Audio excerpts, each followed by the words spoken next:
Hello, I certainly hope you've all had a wonderful weekend. You have been quiet. There's definitely tumbleweed blowing through this studio, but not to worry because the world does not revolve around Mark Manning and his reading of Ideas Have Legs. I understand you've got a life as well, and I've got a coffee, which is quite nice. It's very bland coffee mug, though, isn't it? It does have a little motif on it. Better be careful I don't spill it on me mixer. But you see, I said to my wife a few months ago now, I said, let's get something funky in case I'm doing some video work. And I came up with this. It's like a little monster mug. It says Daddy Monster on it. And I thought I'd be kind of funky.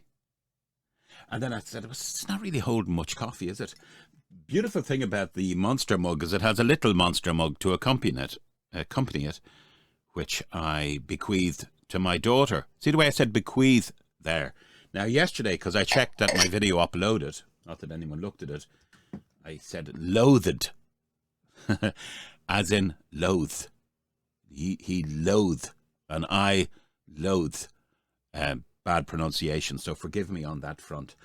Somebody mentioned before they like history, and although my site here, which is my own little exercise, is very low on traffic, I narrate faithfully every week a YouTube channel called Fact Feast, 2 words, Fact Feast. Now that is hugely popular. It has over 100,000 subscribers, and often within the first hour it'll have 5,000 views. So I don't own that channel, and the guy puts up beautiful video of Victorian times largely in America and the UK, which I narrate to. So Fact Feast, that's one you can put your feet up to and have a coffee. Am I talking too much? Okay. We're just over halfway on Ideas Have Legs celebration. I hung in there, and every day I've showed up.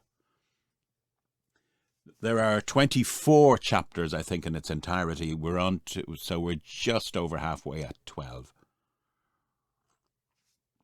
I tell a lie, I think it's 23 chapters. Yeah. Anyway, who's counting, kids? Chapter 12. The Man of the Future. There are 2 kinds of human greatness. There are the men of the moment and the men of the future. The men of the moment are symbols of their age. They are flung up to power by the trends, emotions, and opportunities of the times they live in. The men of the future have the prophetic quality which creates the next age. They fashion the times in which their children and children's children will live. Caesar was a man of the moment. Paul was a man of the future. In the same way, Napoleon bestrode the world as the man of the moment in his day, giving a marching might and impetus to the revolutionary doctrines of his age. But John Wesley, riding his horse from end to end of Britain, at work from 4 o'clock in the morning until late at night, was the man of the future. His achievement, not fully recognized until long after his death, was to bring a spirit into Britain, strong enough to stand the shock of revolutionary armies and ideas, and to transform the social fabric of the nation.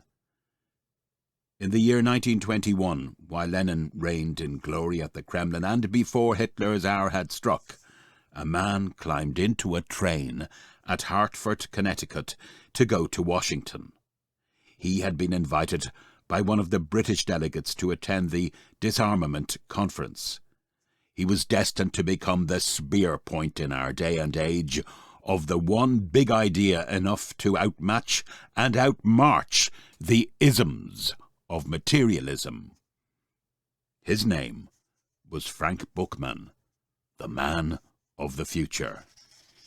He was at that time in a well-paid, secure job. He spent 6 months of the year teaching at an American college and 6 months travelling the world as he chose. It was a happy, interesting, safe life. Yet as he climbed into the sleeper that night, Frank Bookman felt uneasy. He is a man of prophetic prescience. He saw the fatuity of all the satisfaction around him. Peace was won, prosperity was ahead, said everybody, and the disarmament conference in session, which would establish goodwill on the earth. But Bookman knew that the world had not been changed by the World War. The world was the same as it had been at the beginning of the war. In the cheers and enthusiasm which encircled that disarmament conference at Washington, equaling the uproar and ardour which had heralded the declaration of war, Bookman saw the same futility. A war to end war. A land fit for heroes to live in. A world made safe for democracy. He recognized them as phrases, and nothing else. They were the words without the music, clamour without content. Half the world was still on top and the other half submerged on the bottom. This was true of nations and their nationals. Fear, greed, ambition, hatred, all were still present in full measure. Not one basic cause of war had been destroyed by war. Materialism was on the march on a world front, about to breed the isms. The war of arms had been won and lost. The war of ideas had yet to be waged.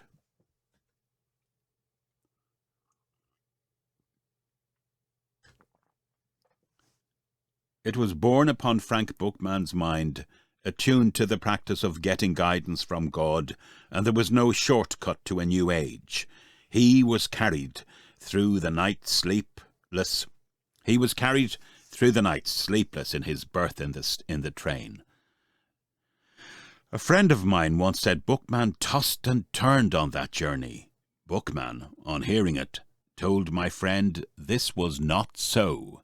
He declares he lay still throughout that night.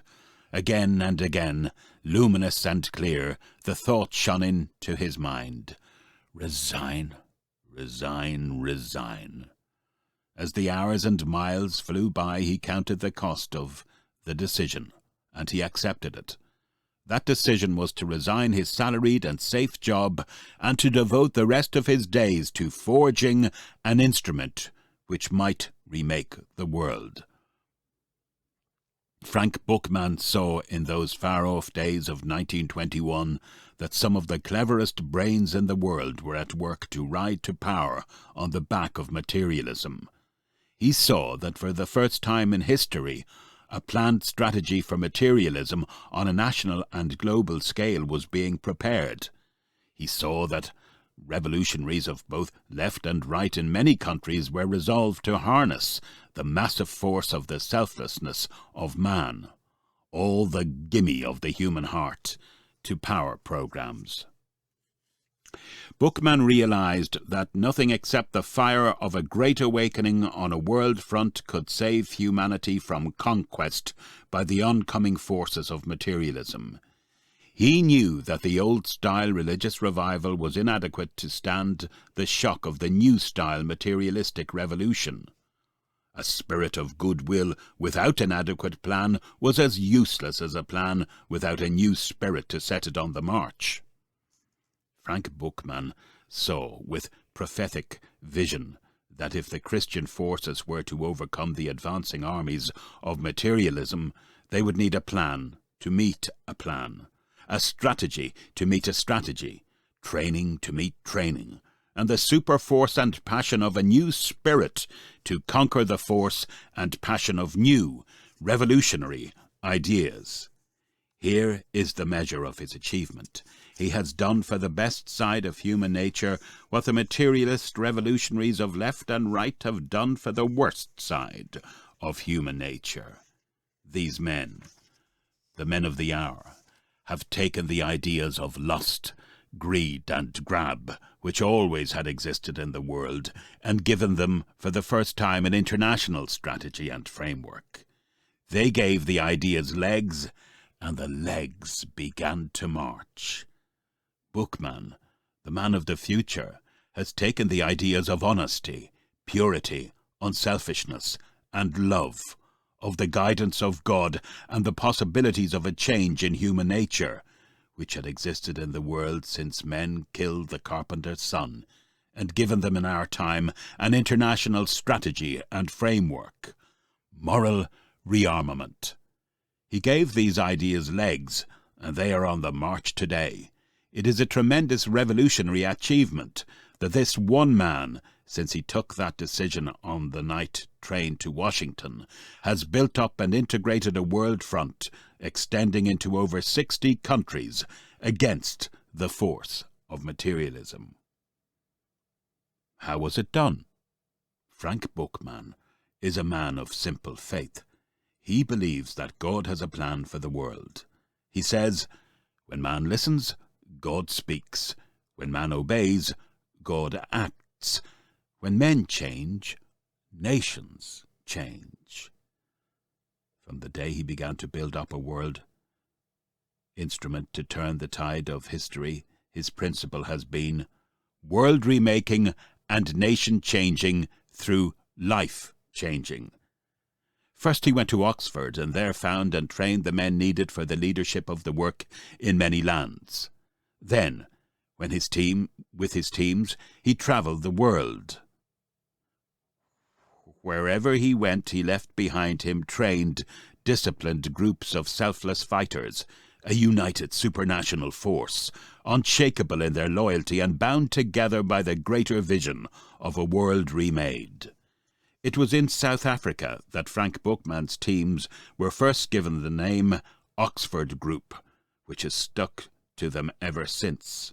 A black railway porter, knowing that a party of people had reserved a compartment to travel from Grahamstown, asked who they were. He was told, a group of people from Oxford.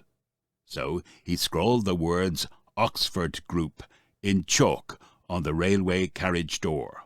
When the newspaper reporters saw it, they took up the story. That was the beginning of the name.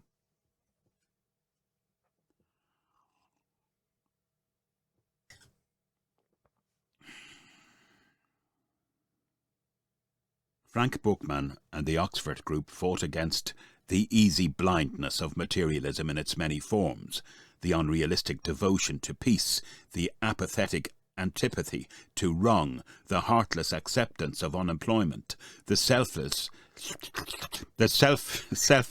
enjoyment of prosperity.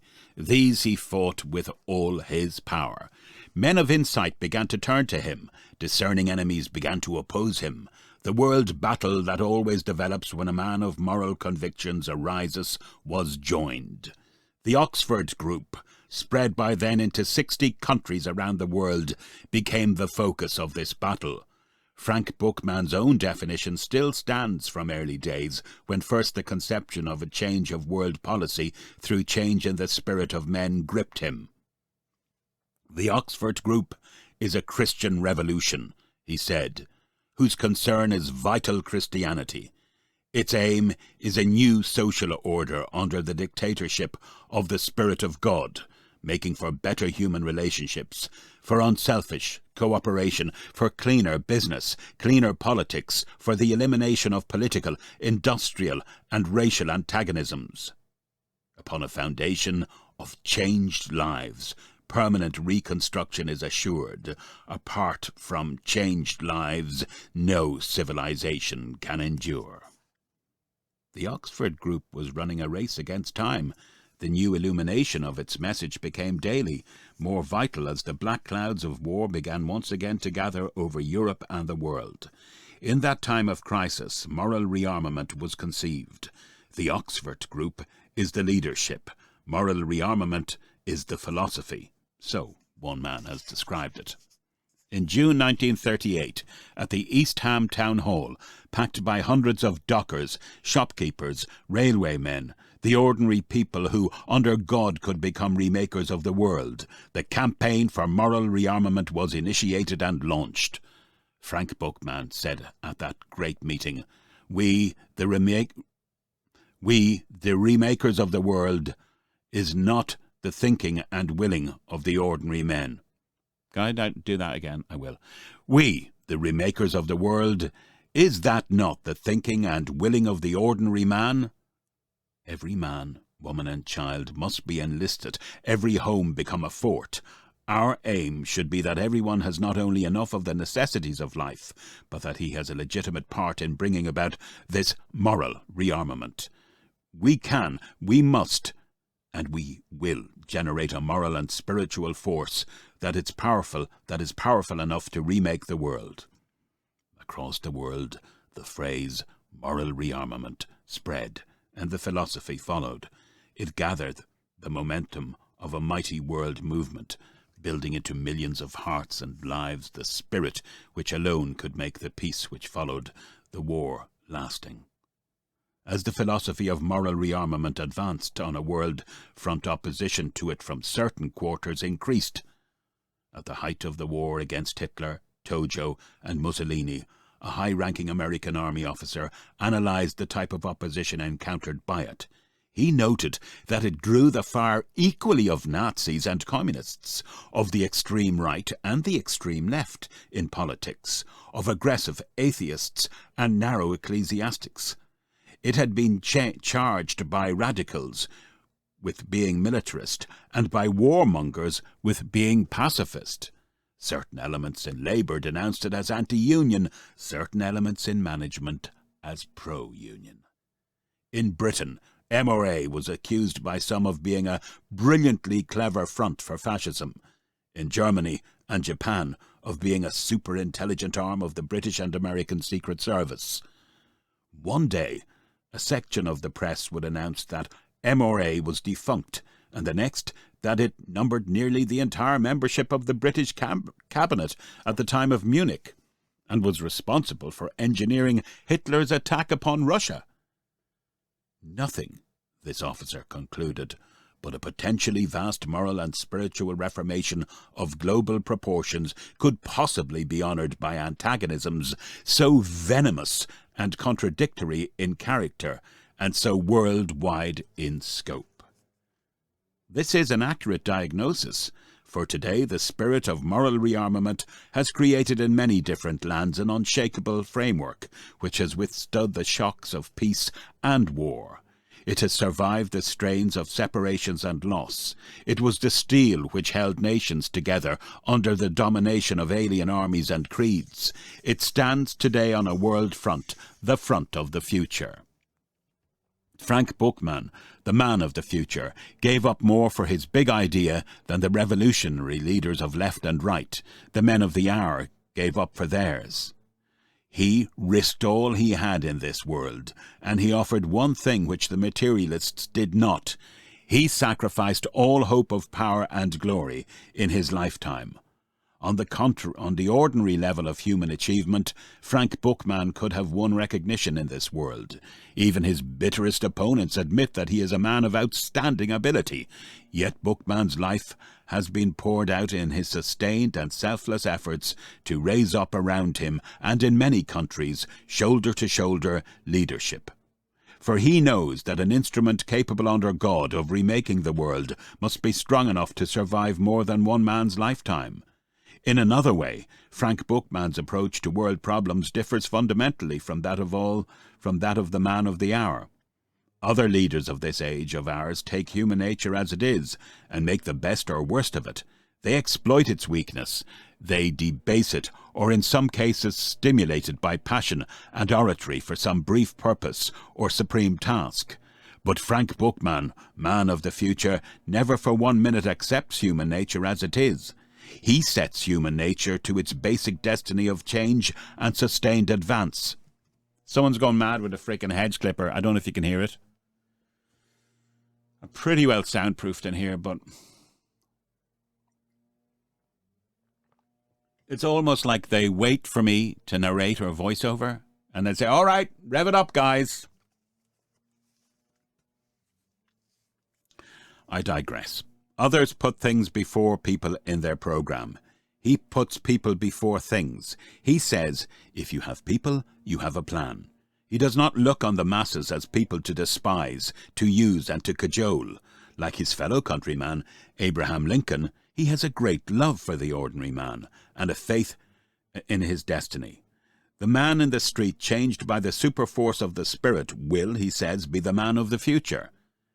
His statesmanship grows, not from theories, but out of a love and understanding of men. He knows people, and much of his life has been given to meeting deep human needs. Consequently, there is perhaps no man today who is so much loved by so many. Once, when he had heart trouble, the leader of 50,000 aircraft workers wired to him, "What can you expect when you take the whole of America into your heart?" Another Labour leader saw the wire and said, "America? He has taken the whole human race into his heart." He is a man in all things uniquely original. He has brought a new thinking into politics, but found it no party. He has brought new life into the churches, but found it no church. He has built a worldwide front based not on dues and guarantees, but on his boundless faith in God's provision. In a materialistic age, he works and expects others to work, without financial reward. He has bound together countless thousands in all lands, not by any membership, but by the precious bond of a human heart and mind. He has a plan to perpetuate his work, without founding any organization. Whence do all these things spring? Very simply, they come from the cross of Christ. That is the master key to understand his work, for it is the master pattern of his life. As James Watt's work would be meaningless without steam power, or Edison's without electric power, his would mean nothing without the cross of God. Cross of Christ. For many, he has said, it has become a symbol and not an experience. It is the hope of nations. It is the one power that can change human nature. At the same time, it is the beacon light to the nations in the war of ideas, the battle of the ideologies for the soul of mankind.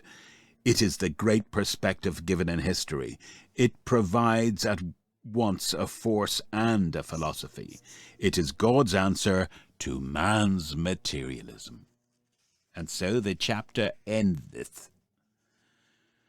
Tomorrow we're on to chapter 13. Let's hope it's lucky for us. It's entitled, Such Men Are Dangerous. In conclusion, you can see that Peter Howard is obviously a big fanboy of Frank Bookman. And indeed, I think he superseded Frank Bookman as head of the moral rearmament when Frank Bookman passed, I think, from my little bit of research into it. Say hello to me on the comments if you'd like. You will be rewarded with the ding-a-ling as an acknowledgement. Tell us who you are, where you are, if you want, or any comments that you have. Be they good or bad. Do you like my reading? Or do you get really irritated by the fact that every so often I interject? This is because I'm bored to my teeth, back teeth half the time, you see. I had to be reading in a very serious voice, don't I? And suddenly I let loose. That's the nature of the beast. I have a busy day, and I hope you have one too.